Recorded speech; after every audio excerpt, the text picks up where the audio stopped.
ওই কর্পোরেট হাউজের এদেরকে দেওয়া সম্ভব না। কর্পোরেট হাউস এগুলো তাদের হচ্ছে হলো ব্যবসায়িক স্বার্থে, তাদের রাজনৈতিক স্বার্থ হাসিল করার জন্য তারা হচ্ছে এমপি নেয়, তারা এই গণমাধ্যম দেখায় এমপি মনোনয়ন নেয়, তারা মন্ত্রী নেয়, তারা হচ্ছে রাষ্ট্রীয় সুবিধা নেয়, সচিবালয় থেকে বিভিন্ন ধরনের ব্যবসায়িক সুবিধা তারা হচ্ছে নেয় এগুলো।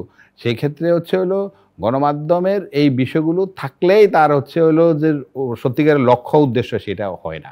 এবং এই যে ধরেন হলো মানে বলা হয় যে এই যে এই পত্রিকাগুলো ছোট পত্রিকা এই সেইসব কথা, কিন্তু বড় পত্রিকা, বড় গণমাধ্যমের যে সরকারি ফরমালিটি মেনটেন করে তার হলো পত্রিকা ডিক্লারেশন, তার মিডিয়া করে নিতে হয়, এই সব পত্রিকার একই।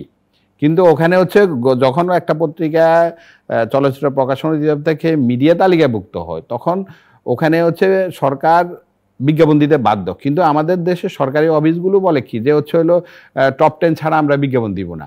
এটা তো নীতিমালার বাইরে। এটা হচ্ছে আমাদের ওই কর্পোরেট কালচারের বক্তব্য, কর্পোরেট কালচারের কথাবার্তা। এবং ওই তেলের মাথার তেল দেওয়া, যাদের হচ্ছে হইলো কর্পোরেট ওইরকম তারা ব্যবসা নিয়ে যায়, ওই আবার বিজ্ঞাপন লাভ লস সব হলো তাদের দিকেই চলে যায়। এই জিনিসগুলা যদি না ভাঙে, সরকারি যদি পৃষ্ঠপোষকতা না করে, এই গণমাধ্যম হচ্ছে সরকারের চতুর্থ স্তম্ভ।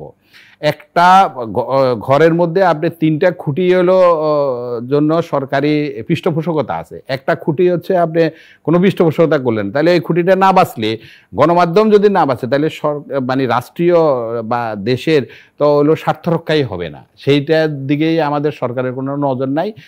এটা নিয়ে সরকারের কোনো হলো কথাবার্তা বলে না। এটা শিল্প ঘোষণা করছে, কিন্তু শিল্পের কোনো ধরনের সুযোগ সুবিধা পায় না।